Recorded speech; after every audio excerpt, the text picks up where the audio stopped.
Okay, yes. Thank you very much for joining us on the Voice of Job Seekers podcast.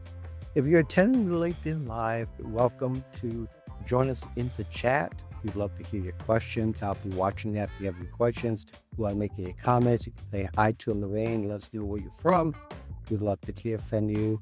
As you know, that I try to provide the best and latest in job search and career. Welcome. Today's very special guest, and I know Lorraine has been on tons of podcasts in the last year or so, and probably even more so the last 6 months since her latest book came out, which I'm going to show you, or that you already see on your screen, Unforgettable Presence. And you can see right there in the lower side if you're watching on a device. And we worked together 5 years ago when she was at Prezi. That's a long story within itself. But you want to welcome to the show, Rain Lee. How are you? Thank you so much. It's so nice to reconnect with you in this way. I'm glad you looked it up 5 years ago. I was wondering, I'm like, it's been so long, but I didn't know exactly how much time, but Yeah, yes, it was the pandemic. It was in yeah, the maybe. So middle of the pandemic. It was kind of like at the beginning of the I pandemic. can yeah, because 'cause you're making a big push to reach out to experts like yourself. It's so fun that I get to come back and collaborate with you in this way on your podcast. Yes, and it's great that you reached back because I was afraid that I was forgotten. Then I heard from you people, which was really cool. So very happy you did that. We connected again. Let's jump right into it. I promised that it wasn't going to be a whole lot of time. So we're going to jump into your book and specifically tried to go for the more of the applicable side, not the weeds and the grass of your book, which is really good. I got started on it. Honestly, I got started, but I knew exactly where I wanted because I want to talk about job interviews and how important it is to be present or to have an unforgettable presence of any job in you. Because really, the years that I've been in the career space as a coach, as a consultant, as a trainer, and all these different roles, that interviews is the one thing that people, I don't know, lack presence is the fact that they don't present themselves really well. The majority don't, at least for a time. And for some people, it's the beginning of the interview, it's the beginning of the interview process. When they interview the first few times, they don't really get enough reps. But if you had a lot of reps, you present well. Would you agree with that? I definitely agree, yeah. I have heard from many different hiring managers, consultants, etc., that they're surprised Mhm. sometimes at how people don't interview well, and it doesn't align with what they would expect based on a resume or what they know about their experience. And to your point, Mark, like it does take a lot of reps and it does take some intentionality in order to shine and to have presence on an interview, especially a virtual interview, which I think is how many of them take place now. Yeah, exactly. And your book is perfect in the sense that you do go into virtual meetings and networking. And I didn't get to the part about interviews, but I know that you know a lot about it, being that you have all this experience in hiring from Prezi and from LinkedIn. By the way, did y'all know that she was a LinkedIn editor, managing editor? That's for another time. But I find that, and I have some specific questions even as we go along. I think one of the things that might be, and this could be a talking point, if you could talk a little bit about having presence and confidence, not both of them should go together, but how do people kind of self correct themselves? And because a lot of people can have the presence, but not have confidence, and there are those who can have the confidence, but not the presence. I think that presence really leads into confidence, at least based on my own experience. Thing with presence and the misconception that people have around this word presence is that sometimes they think it's this big thing. They think that executive partners, they think it's only for those really high stakes situations or only for people at a certain level.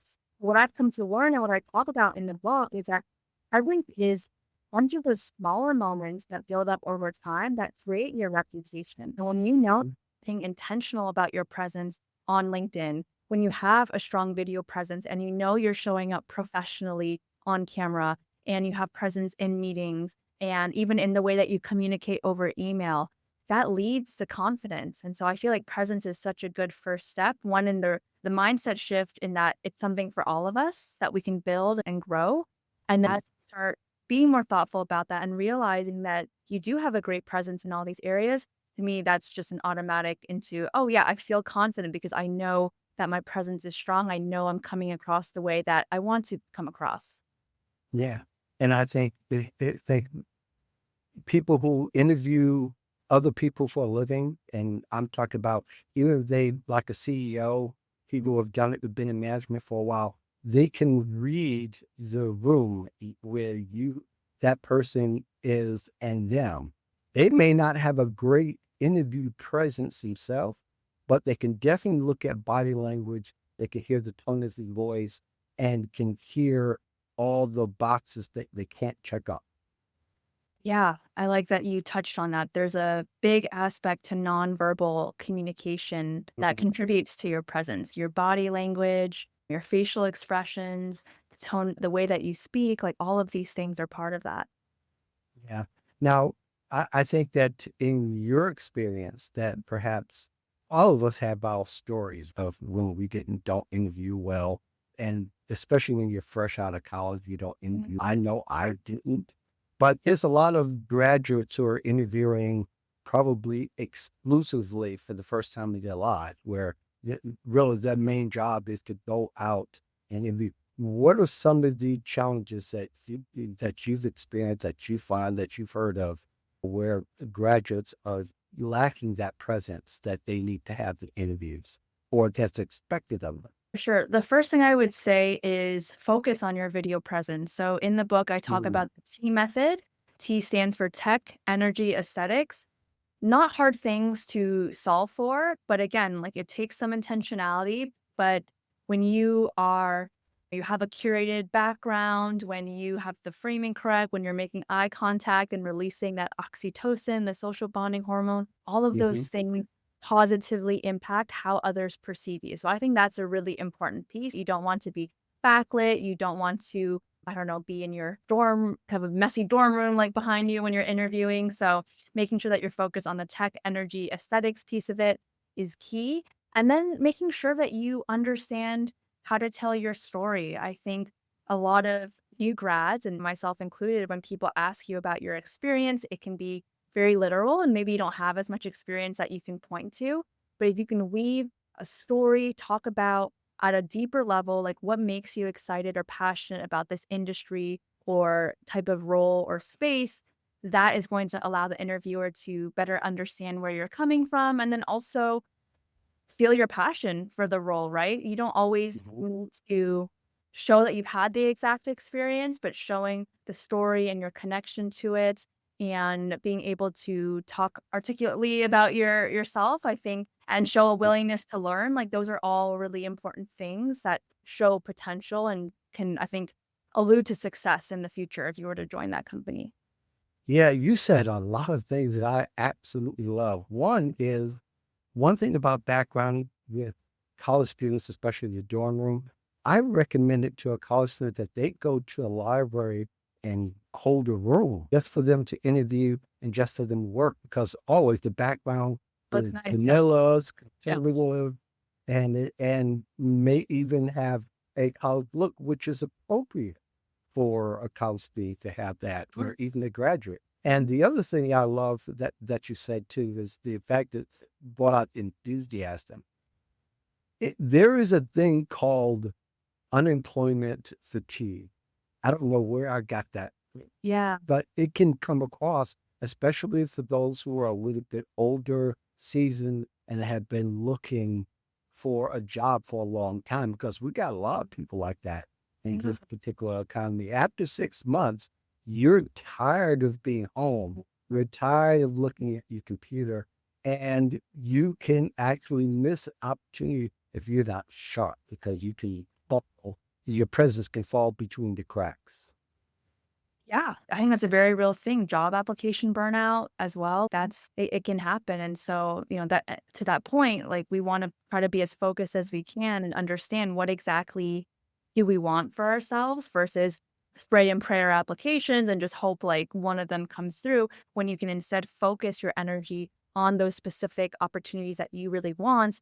Then as a college student or someone who's more experienced in the industry, oh, I'm actually going to spend my time not wasting interviews on and my time on things I don't actually want, but now I'll redirect some of that attention to, oh, maybe I find someone who works at the company and I'll do an informational interview with them. Mhm. Or let me practice my skills for this particular role that they're asking for. Or let me, I don't know, just something, anything that can be more, let me make sure to reach out to the hiring manager and say Right, hello. Like all those right, things can help right. you be more likely to get that specific role that you're actually excited about. And I think you brought up a great point about practice because interviewing requires practice. I don't care what As, it does. I yeah. don't care how many times you've done it through your years that you need to practice the not just the interview, but also get the feedback that you need from it. Because also your body language says things that your mouth can't say or can say. Yeah. Yeah. I would say body language is one of the missing pieces in a lot of interviews. So I talked Mhm. about tech energy aesthetics before, the T method. Yeah. The Mhm. aesthetics piece is make sure you have the right framing. You have excellent framing right now where that I can see your head, I can see a little bit of your torso, and I can see your Mhm. hands on camera. And there's really interesting data that shows when we show our palms and our hands on camera, we appear warmer, more personable, more trustworthy, more energetic, all of these really wonderful positive things. So why wouldn't you want to show your hands on camera? And humans recall information messages better when they are seeing nonverbal to support what you're saying. And it looks more energetic too as you see me use my hands. I look more animated, more invested. And yeah, that body language, it makes a big difference when you are interviewing. Yeah, I equal having I don't show my hands most of the time, except when I touch my face because I am insecure about my hand gestures because I don't know, it comes from having a theater background from high school and college, and I Yeah. use my hands so much, and someone told me it was distracting. Really? Okay. Yeah, but I can understand that all that to say is that hands can also work to your detriment because it also and looking back as when you're being interviewed, you're looking at someone else's hands as they talk. It could be a decision because of your hands that they may like you or not. I think with hand gestures, yeah, there's definitely oh, if you're just, like, here all the time and just, like, crazy over the top, I think really what you wanna do is not overthink it too much, and Mhm. when we talk normally, like, our hands will move with the way that we talk, and try not to overthink it, see what your hands do when you talk, watch yourself even off camera, like, when you're talking to friends or family, like, how your hands move, and then let them move, right? Don't sit on your hands or just let them rest on your keyboard. I do think there's value in having them shown, but again, we don't wanna be like jazz hands the whole time, like Right, overly energetic, but there's a positive effect to using them. right. Now, I think people also mistaken when you say unforgettable present, people often will shift the unforgettable part to executive presence. When you're not talking, everybody needs to have a presence. And when I saw the title, I thought I knew exactly what it was. But then I saw some other discussions elsewhere where, Yeah. not including your book, people would think presence is if I'm not an executive, so I don't have to worry about my presence. Yeah, you do, because that's all a part of the whole package you bring. Because your nonverbal, your nonverbal cues can blow an interview. Presence, the way I'm defining presence in the book, I'm calling it professional presence, and to your point, here presence, we think, "Oh, executive presence," but presence is a thing that we all should be working on at all points in our career, and the way I define presence is both how and where you are seen. So, of course, you want to be aware of how others perceive you, how you come across. But there's also this aspect of presence, especially in our virtual worlds, where we have to think about where are we present. So there are things like people will say to me, "Oh, Lorraine, you have a strong LinkedIn presence." And they have this positive impression of me before even having met me. Maybe they never meet me in person, but they have Right. an impression. They have an impression of my online presence virtually as well. We've never met in person, but we can assess each other. What is our presence online? Are we showing up in the right spaces, the right places, and being seen by the right people? So presence is really a more holistic thing that requires intentionality from both of these aspects, the how and also the where. And hopefully to people that feels a little bit more empowering, that you have some control if you're thoughtful Mhm. over these different things. And it doesn't have to be, I have to look a certain way, I have to have a certain personality, I have to be at a certain level in my career in order to have a strong, unforgettable presence. And that brings me to, and we're just going right along with the script that I gave you. I'm just kidding. But I think relationships do matter when it comes to presence, and probably not so much in a job interview, although there have been a couple of times when I interviewed with people I was already familiar with that I already knew in a work setting. Not everybody has that luxury, but it needs to feel that way to make that kind of connection to increase or enhance your presence, don't you think? Definitely. One of relationships are such a foundational piece of business. So I'll give one of my Mm, favorite tips for people who are trying to build relationships quickly in a job interview because it's not always the yeah. fastest and best way to do this is to get rid of autopilot small talk. So instead of you're interviewing saying, "Oh, good to see you. How are you today?" And you say, "Oh, I'm good, thanks. How are you?" And then your recruiter says, "Good, thanks. Okay, thank you for joining me today. Let's get started." Instead, next time the interviewer asks you, "How are you doing today?" you can change it up. Don't respond in an autopilot way with what you always would have said, right? Instead, "Oh, I'm doing wonderfully. I went on a walk earlier today," or "I am so excited to be chatting with you today. I'm doing great." And automatically, it's a little bit different than what the interviewer is used to hearing. And if you can start sharing a little bit more about yourself, "Oh, I went on the walk," or "I'm really excited. I was just reading this blog post about the company." Like now you're creating a little bit more conversation and ways for the recruiter to follow up and ask you some more questions. And then you get to know each other a little bit more on a personal level. But small talk is one of the fastest ways to build relationships. We are just stuck on autopilot small talk, which is why everyone hates it. But if you can add a little bit something, just break out of that autopilot normal reaction, then yeah, that's how you're going to start connecting and being more likable to the interviewer. I agree. Comment on, say, you have a very nice staff, or I saw this artifact downstairs. How long has been there? What's the history on it? Yeah. Sometimes getting them to talk about it also exudes your enthusiasm about the company because you're looking carefully, you care about the surroundings and you're Yeah. impressed by it. So it really For does sure. really leave an impression on. Let's talk a little bit about virtual interviews again, just for a hot second. You touched on a little bit and talk about hacks for like a virtual setup because lighting and sound are really big deals. And there's also the place where people fall through the cracks. And it Yeah. really happens the most, not so much when you do it with a live person, but I think it happens a lot when you're doing it with an AI avatar. And I know a lot of people have commented over the past few years that as they do it, it seems cold and bitter and it kind of shrinks the presence. So do Yeah. you have a hack for that? Are you saying they're interviewing with an AI avatar? That being with the AI avatar. So the avatar will ask them a question and they're supposed to respond.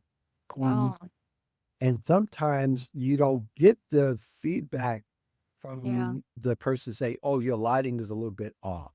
Oh, your sound isn't coming through." You don't, yeah, from a person you get that, and at least you have a chance to correct. If Mhm. not, you don't. I know the simple thing to say is, well, practice with the camera before you go live. It isn't Yeah. always that simple. Yeah, I think as much as you can, like you said, like practice with someone else. So not just turn on your camera and practice yourself, but have someone on the other end so they can see your internet connection and hear how you sound and see how you look. I think that helps a lot. Yeah, I haven't heard that much AI interviewers, which is well, this world we live in is Well, crazy, but yeah, and I think for a lot of people, I think a lot of people have done it for a long time. You don't think of it AI, but they have the avatar and they're responding to to for something that isn't moving. So yeah. I think that when they Okay, get the yes, yeah. video back, they get the video back and the lighting is off.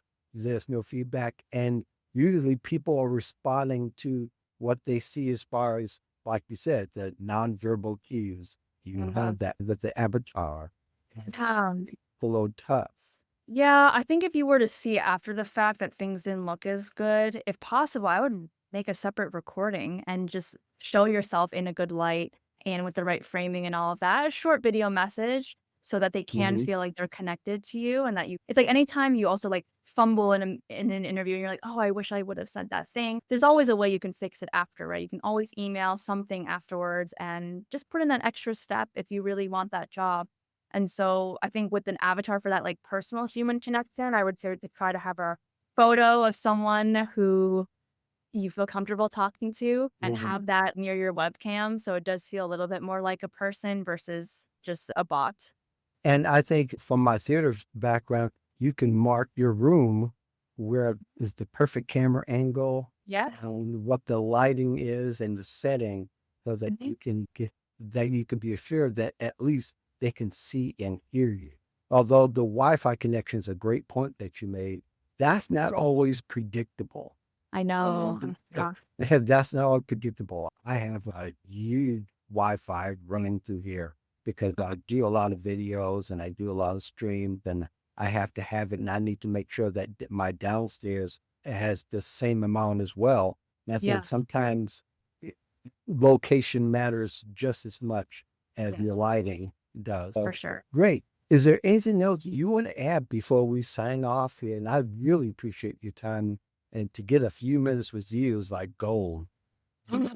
Oh my gosh. So, No, yeah. I was honored to come on and to collaborate with you again in this way. I think, yeah, I'm just excited for people to read the book. It covers all the skills, the soft skills, the human skills that I feel are so important for to help us stand out in this very competitive landscape that we're in now. Meetings, presentations, LinkedIn, your video calls, executive Mhm, communication, etc. It's the book I wish I had when I was starting off my career. And so it's going to help people work smarter, not harder, and go from overlooked to unforgettable. So really excited mhm. for your audience to check it out. And where will you prefer people to go to get the book if they're interested? The book is sold anywhere where books are sold, Amazon, Barnes& and Noble, etc. So feel free to grab your copy wherever makes sense for you. And some airports from what I Some understand. airport. Yes, good call out. Yes. Great. Thank you, Lorraine, for coming on the Voice of Jobs podcast. It was probably about time that you did. But Whatever. you're right, exactly. And I thank the rest of you for joining us here on the Voice of Jobs the podcast. If you have any questions for Lorraine, feel free to put it on the LinkedIn chat, or you can feel free to contact her. It's best that you go ahead and just connect with her on LinkedIn. The path to success, it's all about saying yes. Yes to challenges, yes to Yeah, opportunities. always pushing forward. But what if the real secret to getting fulfillment and maybe getting some time back is actually saying no? That's the core idea, yeah. We're diving into this fascinating article by Mark Anthony Dyson today. It's called No, Really Breathes Life into Your Career and Reclaim Time. From the Voice of Job Seekers. Exactly. And it's pretty counterintuitive stuff, but really liberating when you read it. Okay, so that's our mission for this deep dive then. Let's unpack Dyson's thinking here. Why a strategic no isn't like just refusal. Right, not just negative. But maybe a smart choice, Yeah. something that could actually, genuinely improve your career and, honestly, your mental health. Precisely. Let's get into it. So Dyson kicks things off with a pretty strong warning, doesn't he, about just saying yes all the time. Oh, yeah. He argues that just being agreeable, trying to smooth over conflict by just giving in, it doesn't actually work. He uses some really strong words, too. Yeah. Calls it being a people pleaser, brown noser, a suck-up. Inshell is so darn dishonest. Yeah, he doesn't mince words. It really makes you pause and think, like, how authentic are my own yeses? It really does. And he talks about the cost. It's not just about authenticity. He says agreeing to everything doesn't actually add cash to your account. Right. Or help you aggregate favors, so you're not really building goodwill or capital that way. And maybe even more importantly, he warns about saying yes to something you don't want if it gives you that stomach turn or that queasy feeling. Oh, that feeling. Yeah, I definitely know that one. He says that's a major red flag because the time you spend in a job you actually hate, That's time you could have been looking for the right fit. It's not just lost time, it's like opportunity cost, but for your energy too. Exactly. You're spending emotional energy dreading something, which stops you from even noticing better opportunities. Okay, so if that's the downside of yes, what's the upside of no?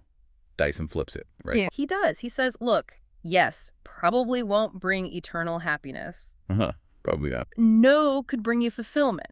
That's the key difference. It's about choosing things that actually align with who you are. Okay, fulfillment. How does that work in practice? Does he give examples? Yeah, concrete ones. Like, think about job searching. A common mistake is not researching the company, right? Sure. So, say you get to an interview and they test you on a skill you just don't have. His example is like converting Word to PDF when you only use WordPerfect. Okay, very specific. Right. That's a moment for a polite but clear no, or at least an honest conversation. And crucially, he says you need to tactfully say no to a job you know you'll fail at doing. That makes sense. It's about self-awareness, honesty, protecting yourself, really. Exactly. And your reputation. So this isn't just about the big yes or no for a job offer then. It sounds like it applies more broadly to like daily stuff. Definitely. He talks about applying no in your daily life, even with well-meaning advice from family. He calls them spousal and parental units, who maybe don't get how tired you are. His metaphor is the mouse on the treadmill is tired. I feel that. His point is no needs to be part of your job search lifestyle and just your lifestyle generally. Without it, he says, soundness of mind is impossibly unobtainable. Wow. That's a strong statement. Soundness of mind. It is. It's about seeing each step, each job as just that, a step in the right direction, not chasing some perfect ideal that might not exist. Okay, so no is a tool for personal well-being, for sanity almost. Yeah. But then he takes it even further, calling it a tool for a successful revolution. What's that about? Sounds huge. It does sound dramatic, but his point is interesting. He suggests that constant yes can make you a bit like a slave to other people's needs, or even, things like social media demanding your attention. Okay. Like you lose control. Exactly. But no, he says, will make you think twice. It forces a pause. It brings in sound judgment, preparedness, and discretion. Like a filter. Yeah, a filter for all the noise, the demands, the offers too good to be true. It's about taking back agency, making conscious choices instead of just reacting. But use it wisely, right? Yeah. He adds that little warning. Right at the end, yeah. Use no repeatedly, absolutely. But don't spend all of your nanos frivolously. No. It's a powerful tool, so wield it with thought, discernment. Okay, so wrapping this up, the deep dive into Dyson's thinking really shifts how you might see the word no. It's not negative, not inherently. Not at all. It's presented as this really powerful, almost liberating tool for your career, sure, but also just for your own well-being. It's about being intentional, having self-respect in a world that just throws so much at you. It really is. So thinking about all this, what part of Dyson's argument really stands out to you? How could using no more strategically maybe change things in your own world? And maybe for you listening. Yeah. What's just one area, maybe this week, in your job or your life, where a thoughtful, strategic no could actually, as Dyson puts it, breathe life back into things? What might that look like?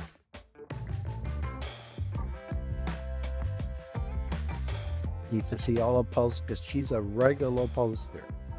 And at least most of the days of the week that she is. And great stuff about the book and everything that's related to having your unforgettable presence. In the meantime, signing off, peace in the valley of love. Thank you very much for joining us. A job to this podcast.